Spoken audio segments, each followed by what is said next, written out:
Hello, guys. What's up? This is another episode of the McAllister's podcast coming into you live with a super solo episode today. I apologize for the lack of content last week. I really meant to get along to doing an episode because, there's a lot of crazy stuff that happened with, Trump and Zelensky, Trump with the Congress. Maybe we'll get to that at the end. But so I apologize for being a little behind. I wanted to I did originally want to give my thoughts and opinions on that, but I did not get around to it. But that being said, we're here right early in the morning live. I thought I would talk about, kind of like I said last time, kind of just how I want. Honestly, I think this is just how I want to do the format from now on, kind of like a newspaper, right? Like I want to focus on the local stuff and then kind of move to the more what's going on the wider scale of the rest of the country. Again, because I just don't see very many solo podcasters, or really any podcasts, really talking about this kind of stuff, like the sexual allegations we're going to get into with people who are high up in government, particularly in law enforcement, and some of the stuff with Cannabis, or the actions taken with Cannabis that Kim Reynolds is doing. But regardless, so I just thought we would talk about that, some of the local stuff today. So I guess let's just dive into something that I found that I think it was last week or maybe the week before. I think it was last week.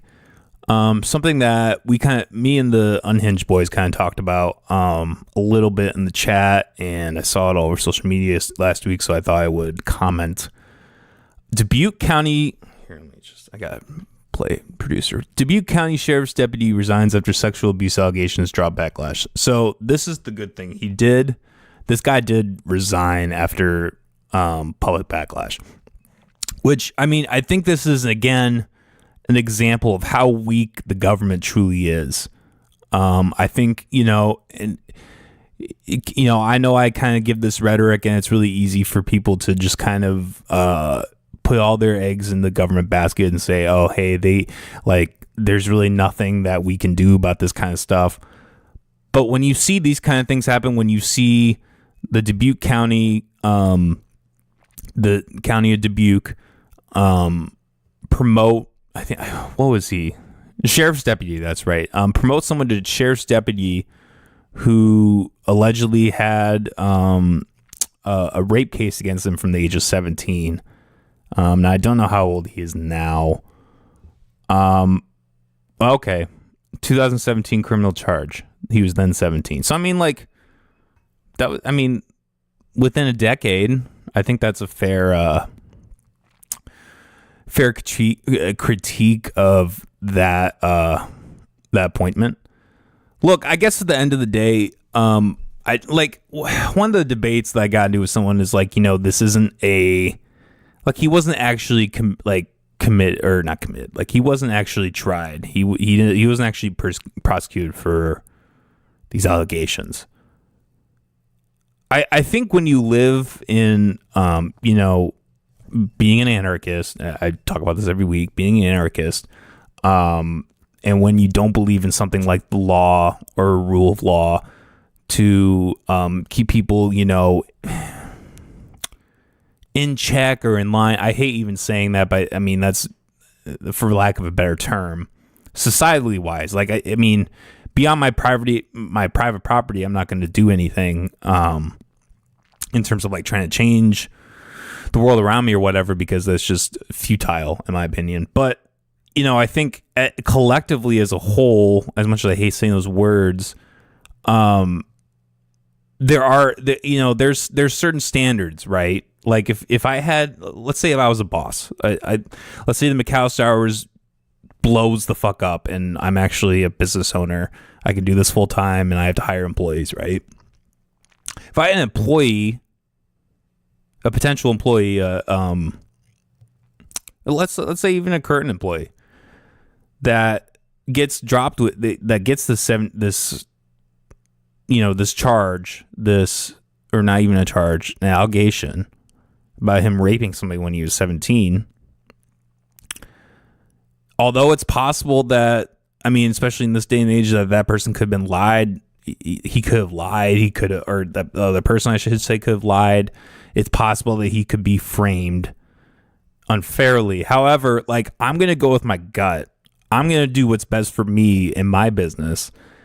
And I'm not going to pick the guy who has that allegation. Even if there's a large, let's just say even if there's a large chance that he didn't do it, I'm still not going to hire him because that taints my business. That taints my image. I think similarly to this scenario, when we're going to just promote this guy to deputy who has this charge, whether or not he's convicted. I mean, obviously there's some very clear, collision there where it's like, oh, the same entity, the state that's charging him is now going to, just go higher. That raises some eyebrows, obviously, right? But I mean, look, I think like at the end of the day, like this guy should have not been promoted, right?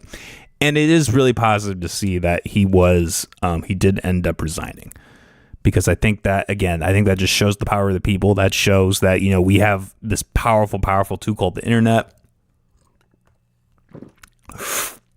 that we can use to our advantage to call people out, to bring these kind of things to the forefront, as happening with Epstein, P. Diddy, everything.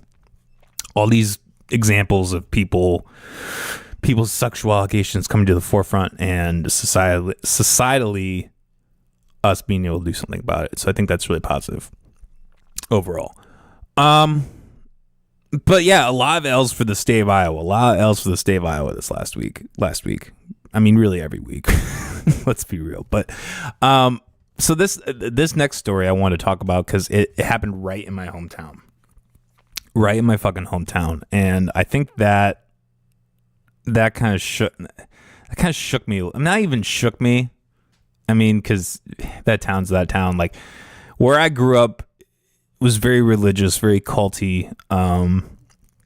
There just wasn't a lot. I mean, really, at the end of the day, there just wasn't a lot of critical thought. Like, I feel like most of the individuals I went to school with and interacted with, they just kind of did what their parents did, and their parents did, and their parents did. And that's just kind of the vibe that goes into a small town.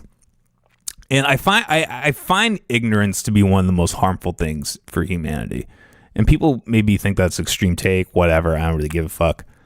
But like, if you look at whether it's the church or the state, if you look at when either of those entities expand the full length of their power, in a negative, I mean, always in a negative way, but especially in a negative way, the ignorance is what allows that. People's ignorance allows these things to get worse and worse and worse. Unlike what happened with this in Dubuque deputy, where there wasn't ignorance in that, where the public actually was like, hey, we're not going to be ignorant to this, we're going to call this out. Then positive things happened, right?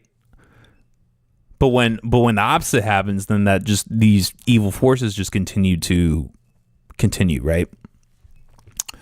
So this couple was found not guilty of child neglect. This is from my good old neck of the here. I got a fucking playing producer's heart, man.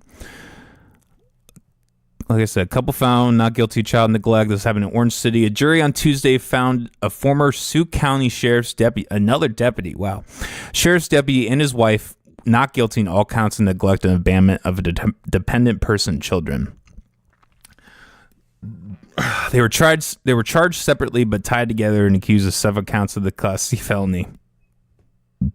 The jury deliberated nearly 10 hours before reaching its unanimous decision February 18th. Again, it's just so hard to look at something like this and not credit it to the corruption of the state. The same thing I was talking about. People just, living in a small town together, living in a community together, this deputy probably knew a lot of people. And I think the thing is, when there is a thing when people are in positions of power, when they're positions of power at government, there is a a certain level of narcissism that is required to even have that position in the first place. An affirmation that like you are doing the right thing, and then also having qualities that people are going to find attractive. People are going to, be like, oh, this is a good guy because of how he acts. Where deep down, a lot of times these people are actually, they come home and they're a completely different person.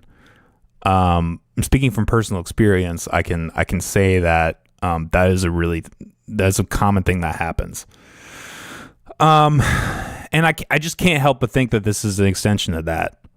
It's just too easy for me. And they did deliberate for 10 hours, so there was at least some tussle and struggle. There was at least a couple people who were like, okay, this is fucked up. This person needs to be put behind bars.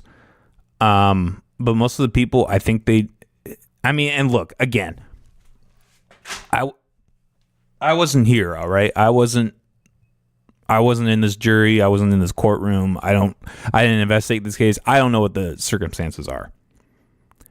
But again, I'm like, when it comes to the state versus someone who is a victim, I'm going to go with the victim.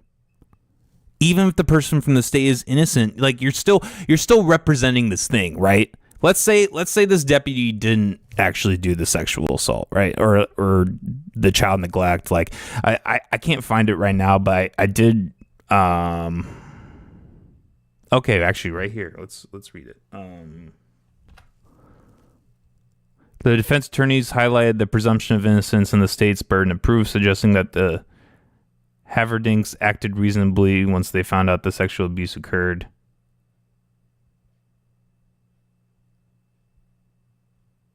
Okay, so maybe this was... Okay, the prosecution attempted to show that Haverdinks' failure to protect children in their care from sexual abuse, emphasizing the couple's informed choices to become foster parents and their subsequent inaction despite allegedly knowing about one child's behavior. Oh, wow, okay. So they were fostering kids, it looks like. I could be wrong, but it seems like Caleb Haverdink. I know that name, too. My cello teacher was a Haverdink. He's been employed since 2007. Okay, so it looks like he was like fostering kids and he just was neglectful, basically. So I can't help but, this man, he's also feeding off the foster system, right? Or the fostering system, which he's probably getting, not even probably, I know he's getting some kind of check for that, right? So, I mean, this man is like just profiting so much off the state, and then he's neglectful of his kid. I don't know. Again, I don't know. I wasn't here. It seems too likely to me that this was something that happened, that these people should have been punished or ostracized in some way, and people in the state and people in the county area, whatever, were just like, okay, whatever. He's probably a good guy, right? I think, and let's get into this. A lot of different things happened last week. Senate committee advances bill to allow Iowa schools to offer Bible-based learning. This is a very dangerous precedent in my mind. I always claim religion lives in the basement of government, meaning that a lot of these government institutions, the handbook they're playing is religion, right? There was a point in time where the Catholic Church was more powerful than the government, and I think they're still power. I think the government is overall more powerful than religion. However, I mean, I think if anything, COVID proved that, right? Like the fact that the state was able to say, "Oh, hey, you churches can't have your services because of the COVID lockdowns," which I am against. Like I don't like, as much as I detest churches, I don't think that like the state should be able to come in and tell them what to do. I think again, that's something that relies on people. But there is something particular about religion when you put religion in the state. I mean, and look, to be fair, this at least doesn't say we're going to make everybody like say prayers or any of this, right? It's saying that it's allowing courses, which is not the worst. Like when you're looking at like religion being in schools, that's not the worst case scenario, right? It could be a lot worse. So I think that's something that's worth considering. However, like I said, it's in the state of Iowa that's majority religious. It's just too easy in my mind to just see parents be like, okay, you're going to take this class, not allowing the kid to have choice. And that's just another reason why I despise religion is like, it just like the state, it takes away choice, especially more so for adolescents than anything. I think when you're an adult, you probably have more choice in that. But in a way, when you're indoctrinated, you almost don't have that choice. Like there's some people I truly believe they cannot get to the point where they are gonna stop being religious.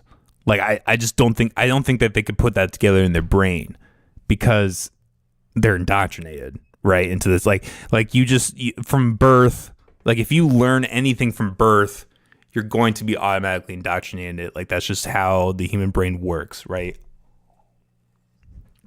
Like if you start teaching a kid religion from day one, they're going to be religious 99 times out of 100 because you have gone into their hard wiring and their hard coding and you've laid this out. You didn't just give them nothing and be like, okay, hey, you can pick and choose. You authoritarianly rain down your kid, maybe not rain down, but you impose this on your child. You were like, okay, you're going to be religious. And look, I think I'm lucky. I'm lucky in a sense because my family didn't actually discover Catholicism until I was about 7 or 8.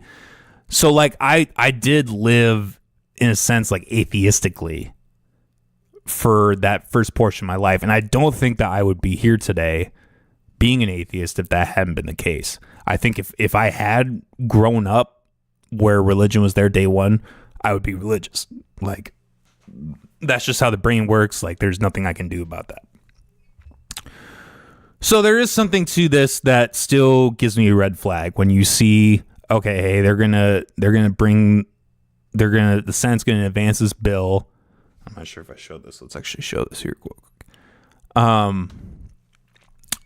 For Bible-based learning. Again, I think, ultimately at the end of the day, people should be able to we shouldn't even have a state school, right? Like this shouldn't even be a thing, right?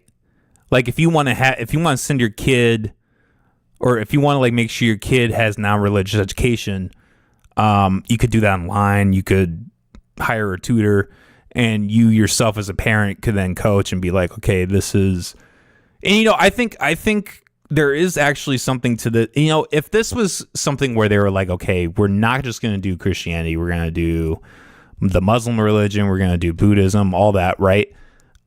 Islam. Like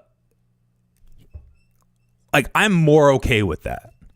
If they were like, okay, we're gonna give you all broad range of the world religion. Like I don't have a problem with that class. I think as an atheist, if you want to be a better atheist, is to understand and learn religion. I have a copy of the Quran and the Bible. I haven't read it yet because to get me to force myself to read that is just like, oh God. I think the Bible is going to take me like a year to read because the first half of that book is boring as shit, dude. But I don't know. This is kind of a weird area. This is kind of a weird, like, I think ultimately at the end of the day, when the state's imposing it, I'm against it. Especially when it's in the wrong direction. I think this is in the wrong direction. All right, last piece of bullshit about Iowa, and then we'll move on to some of the stuff, Thomas Massie and Trump, and all that. So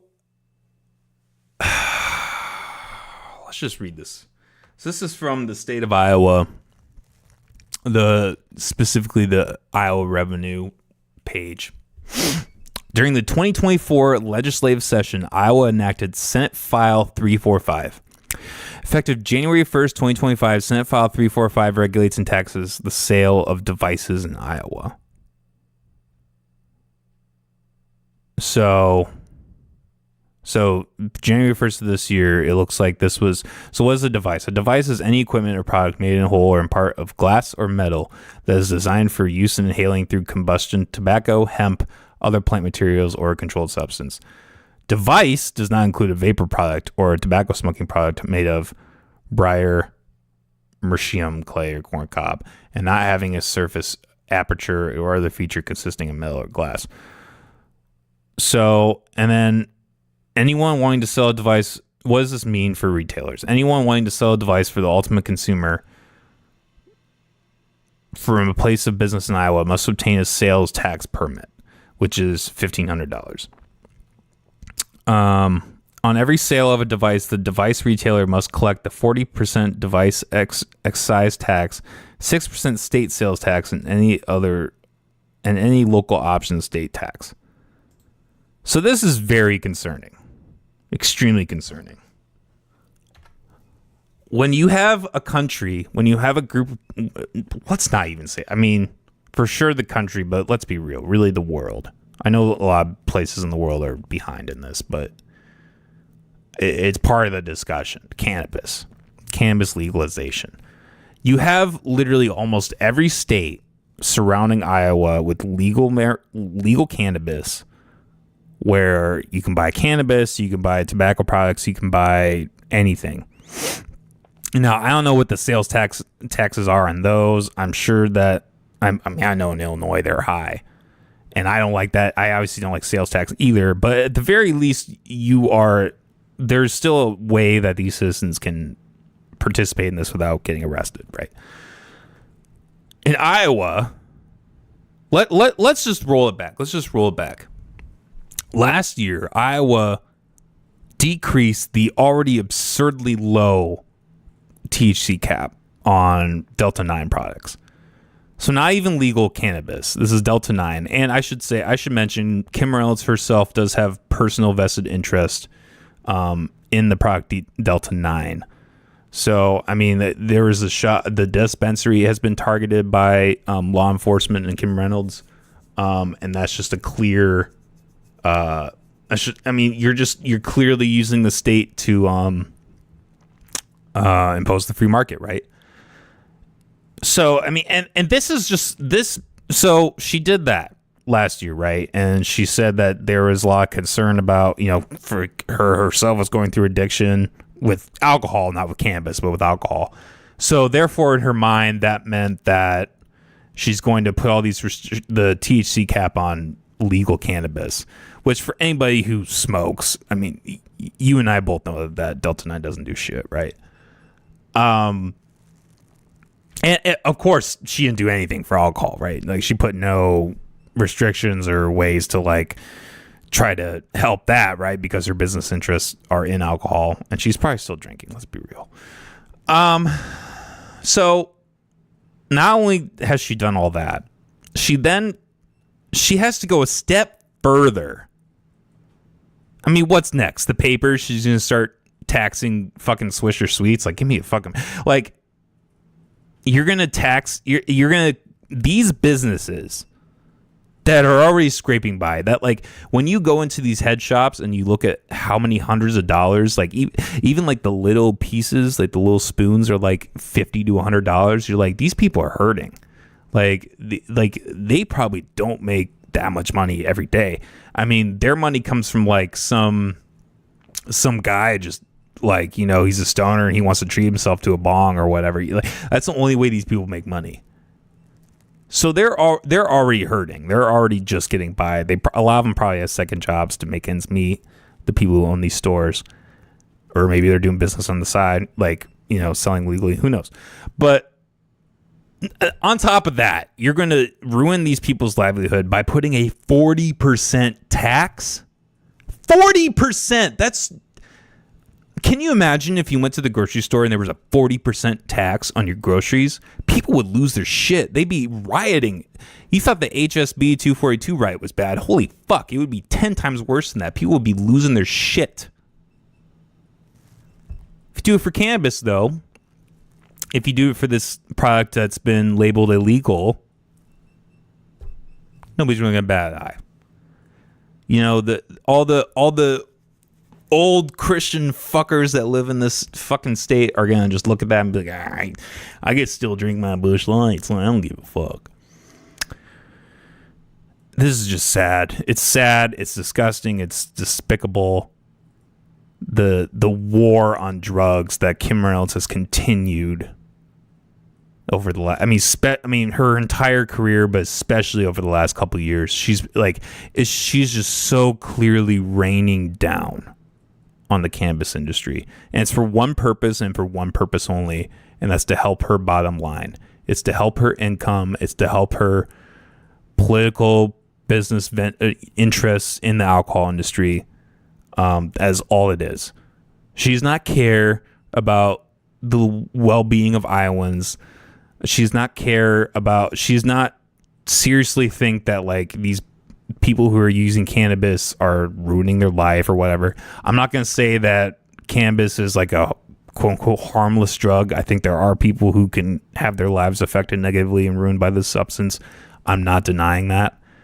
However, I think, as you all know, I think the step to actually help people through that is legalization, to make sure that these people don't have, like, the less social shame and negativity that is around their substance that they use, the more likely it will be for them to actually get their shit together and either quit or maybe just learn to use it,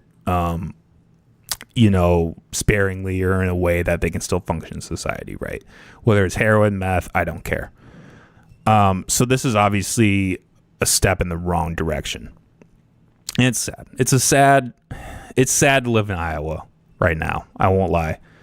That being said, I think similar to the first story we talked about, I still walk, despite this happening.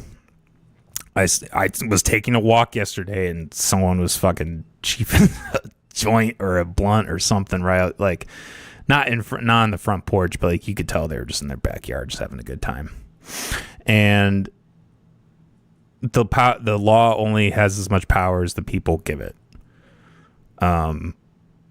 So that's positive, at least. At least they're not breaking down our doors and throwing us in the clink.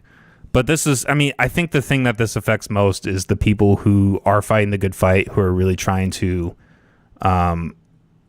just make a living creating products that allows people to consume cannabis, whether they use that medicinally, they just want that to relax at the end of the day. There's no reason that anybody should be punished for that. And I will stand by that. Okay, enough of the Iowa bullshit. Let's talk a little bit about Thomas Massie.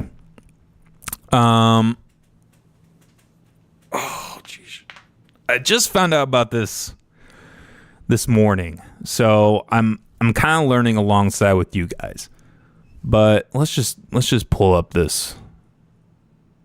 Okay, here we go. Actually, I have an article pulled up right here. So this is from Fox News.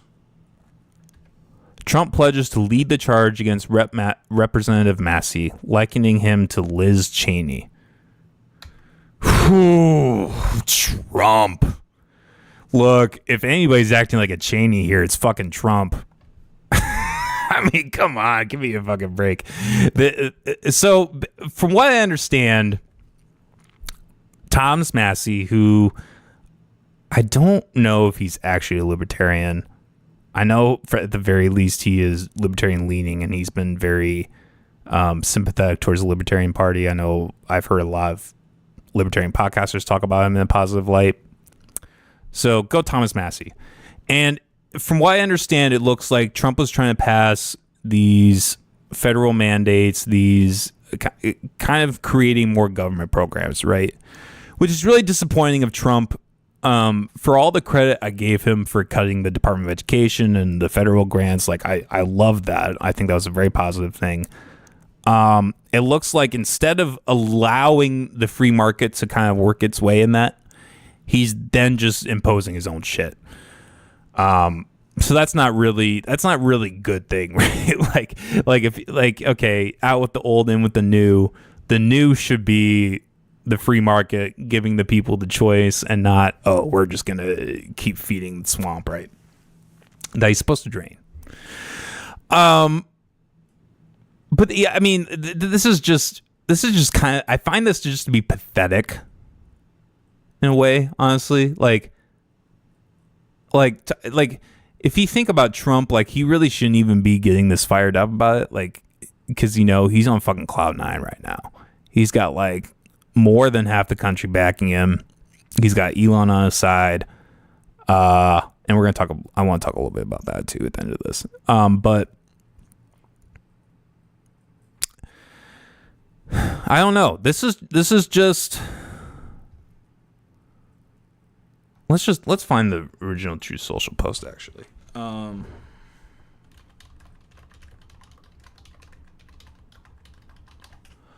Because, like I said, I think this is just pathetic.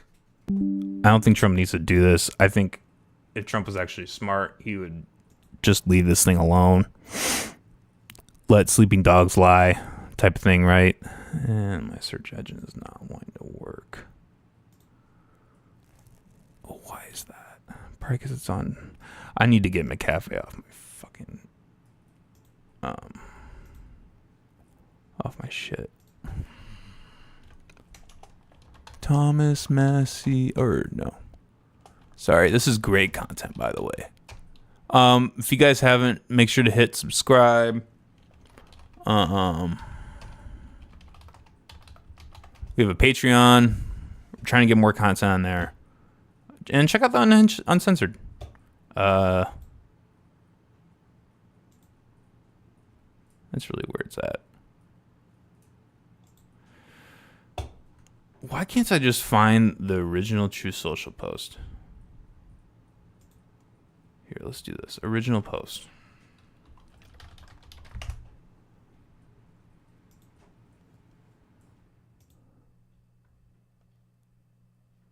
This is great content, by the way. I'm so sorry, everybody. I know the tweet said that he was going to lead the charge against me. I mean, I think that's like the... Okay. So here's the actual bill. That's actually really helpful. The measure... So, U.S. President Donald... This is from India Today. Reliable source, people. U.S. President Donald Trump on Monday said that he would lead the charge to unseat Representative Thomas Massie in the primary election following the congressman's refusal to support the Republican-backed government funding bill. Sheesh. The measure would increase defense spending by $6 billion in comparison to fiscal year 2024, where reducing non-defense spending by $13 billion. Massie has been a consistent critic of both Trump and House leadership, often voting against key GOP legislation. And I have noticed that because you see, like, I have seen things on Twitter where he's like talking about how he's the only person that voted against this or whatever. So, I mean, he's fighting the good fight. That's for sure. God damn it. Fucking. This is why I didn't vote for Trump. This is why I've never backed him 100%. And why I've always taken Trump with a grain of salt post 2017 is he says one thing, he does the other. This is not gutting government spending. This is not draining the swamp. This is clearly him giving credence to Israel, giving credence to the border crisis that he's, the border assault. Not even a border. I don't even know. I would just call it just just deporting a bunch of brown people. I don't know. But I mean, clearly, and I can't overstate the irony of him referring to Thomas Massie as Liz Cheney when Trump is doing some legit Cheney shit. I mean, I should say her father.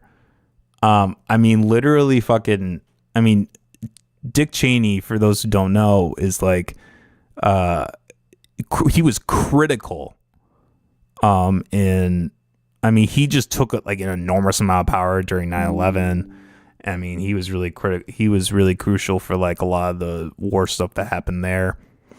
So the mere irony of him calling Thomas Massie Cheney is just hilarious. And I think the reason I fuck with this guy, and I'm not gonna lie, I've kind of just heard about him, but like today it's kind of like, yeah, I fuck with Thomas Massie. Is like, I think the whole thing with the GOP and like JD Vance is they are all sucking Donald Trump's dick way too hard. During that address to Congress that happened last week, someone, I didn't actually count or fact check, but I believe it. Somebody in the YouTube comments said that they both, JD Vance and the other guy, stood up 327 times during that speech, which is way too long to be fair, but like, goddamn, 327 times in 100 minutes. That's like 3 times a minute. Like, what the fuck, dude? Why? Like, people, this is just kind of the state of the world, right? Like, people are either on cloud 9 with this shit. They're either on cloud 9, they think it's the glory days, or they're in the depths of hell. They think it's all doom gloom, right? But really, all this with Trump, it falters somewhere in the middle, right?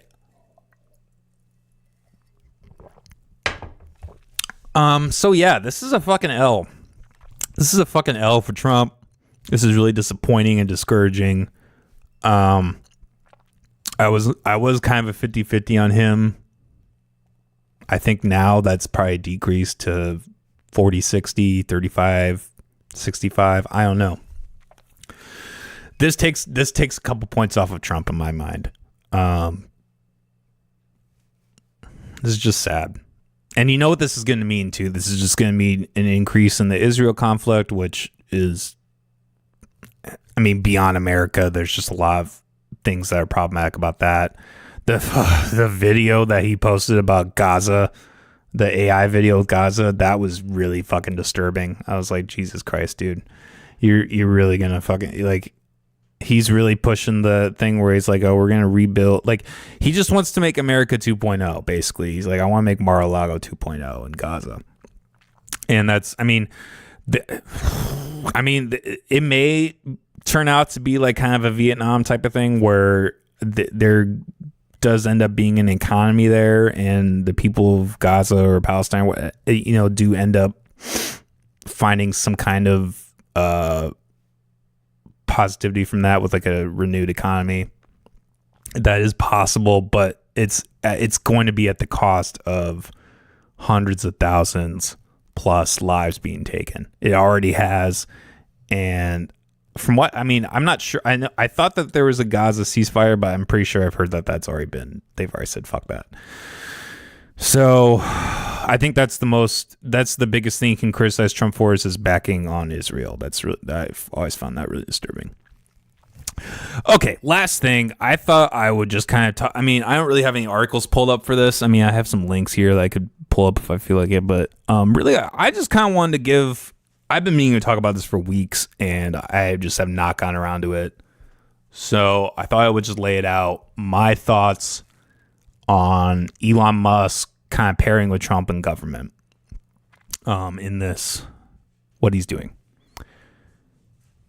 We'll start with the good, right? I think I really, really, really like what he did with the IRS checks. And let's actually just play this clip here. This is Bernie Sanders, one of my favorite people. I think I like Bernie Sanders for a total of like 3 weeks. I think like back in 2016, I was like, yeah, this is my guy for like 3 weeks. And then I was like, EBT actually doesn't really work. Or UBI or whatever. And then I was like, okay, this guy's kind of a snake. All right, let's just play this.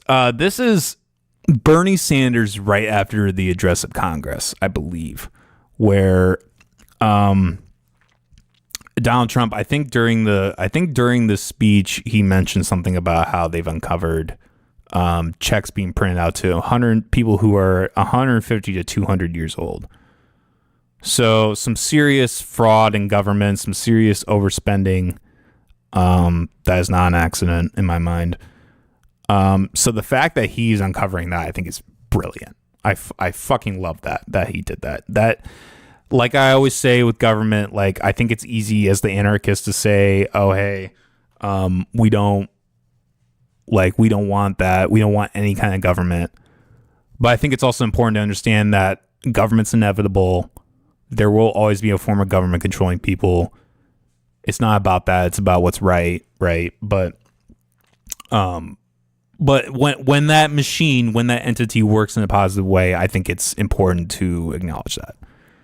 Because I think any anarchist would say that if there's a government enacting that is like truly peaceful, that is truly not imposing its will on the people, or at least to a very, very, very, very minimal extent, that's still positive than whatever reality we are living in now, or a worse reality like, Maoist China or communist Russia or whatever. So let's just play this clip. This is Bernie. Yeah, we'll just let this speak for itself. Are going out to people who earned those checks. 70 million Americans. Nobody who was 150 years old or 200 years old or 300 years old is receiving Social Security checks.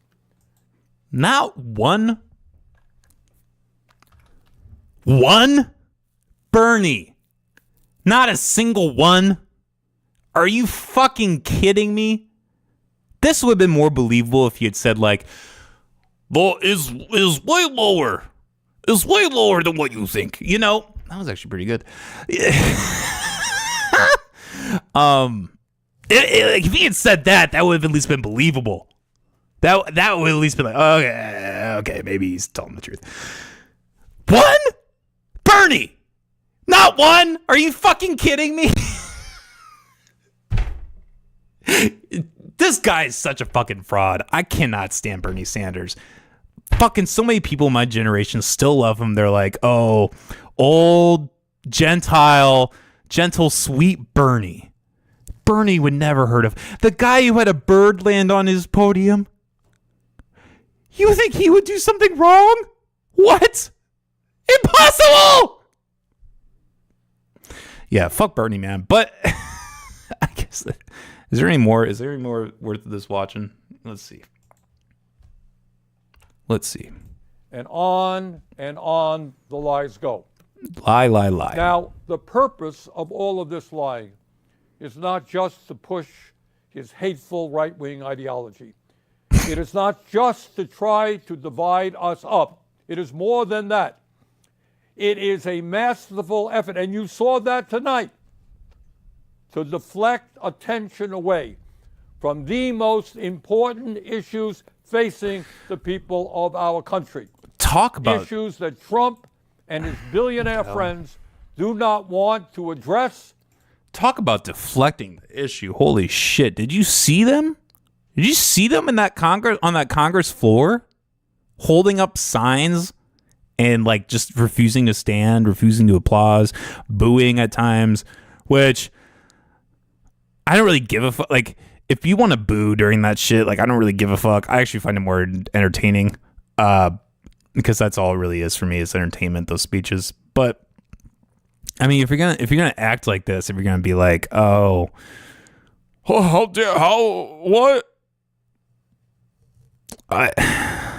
He's gonna talk about deflecting. He's gonna talk about you are deflecting, motherfucker.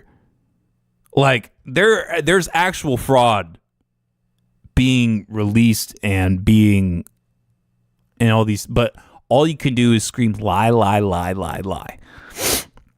Bernie's a mouthpiece. Bernie is a Democrat. He's no different than Elizabeth Warren or whatever, right? Like any of those, Chuck Schumer, none of them. Like he's no different from any of those fucking Democrat heads. Whatever. That being said, yes, I like what Elon is doing in that realm. I think even him like emailing the federal employees, I think that's kind of funny. Like, what do you do? I mean, it's a legit question. There are a lot of people in government who are just milking the shit for sure, who are not doing anything. I can tell you that you literally just walk into a government building, you're like, yeah, there's at least half these motherfuckers aren't doing shit. But, and he wants to run it more like a business. And part of me can appreciate that in a way, even though, we're going to talk about this, like, even though there is a major collusion that's happening where you have two businessmen in government. I think one of the more egregious things that I saw is Trump actually is buying Tesla, is actually investing his own money in Tesla, which I don't know if this time around he denied the salary for president or not. I'm actually not sure. I know he did the first time, but regardless, whether he did, even if he didn't, I think there's something very iffy about that. I mean, I think similarly, if you had people in government buying other people's products or shares, to be fair, I mean that the money that they're spending in that is actually legitimately tax dollars. Trump's money, I think a lot of it is private, is like from his business, so that's at least okay if that's the case. But it just sets a precedent that I'm really uncomfortable with. Where this collusion of business and government, it seems to me that it's just too likely that Elon will take advantage of this, and that Trump will take advantage of this. And I mean, really anybody would, right? Like if I was in that position, I would take advantage of it. I don't deny that. I think anybody would. The point isn't that the person would take advantage of it. The point is that the system is there in the first place. And if you replace it with a free market, that at least gives people recourse, I should say. And discourse. So for there to be this collusion with Elon and Trump being involved in government as well as having businesses of their own, that has always been a red flag to me. And I think this recent where Trump purchased Tesla, I don't remember if he just bought a Tesla or bought stock, because for those who don't know, Elon's Tesla company is tanking right now. They are like trying to sell their vehicles on the cheap because they basically overproduced and don't have enough consumers. Just because like the market's still expensive, right? And I know Trump took out the electric car mandate, which is good. But I don't know if that has an effect on his stock or Tesla. I don't know. But there is something really interesting in that. That almost shows. I think that. I mean, again, this thing that we have touched on a few times: the power of the people, right? The power of the market. If these people truly are upset with Elon and what he's been doing in government, that's the recourse. Is like don't give him your business, and people have essentially done that, and all the power to them, right? I don't like Elon 100%. I think there's some kind of kooky things he wants to do. He's a big proponent of UBI, which I am against. And that in my mind is another thing that is red flag for me with him, is he has always talked about universal basic income and how people are just going to need to do that. And although, I mean, first of all, I disagree with that assertion. And secondly, that's just really, I mean, UBI is an extension of communism, which is just, I mean, it's just dangerous. I'm not going to do a whole episode about why communism is so bad. You can probably figure that out on your own. But I find this to be such a big red flag. Elon being as involved in government as he is. And like with all this, we're just, I mean, the message at the end of the day, we're just going to have to wait and see, because, the government's the slowest moving body in the world. And We won't know. Like, we'll find out shit Friday night, right? And then by the time Monday comes along, everybody's already forgotten about it. So we don't have a lot of control, people, but that's okay. We got to get through it somehow. All right, everybody. I'm going to wrap on that. Thanks for tuning in this AM. I decided I would just live stream it because otherwise I was going to have to edit a bunch of shit and try to get it out on time, and I didn't want to do that. So decided to record it right off the dome. Maybe I'll do this more often. Maybe we'll catch a game stream later this week. The Unhinged does not have another episode because Lolo got laid and Pedro had family over, friends over or something, so we couldn't make it work. I should have said Austin come through to do it McAllister hours, but maybe next time. Okay, everybody. Y'all have a good night. Subscribe, hit the like button, all that. Check out the Patreon. I know we have a couple guests coming through confirmed here pretty soon. So hopefully we can get some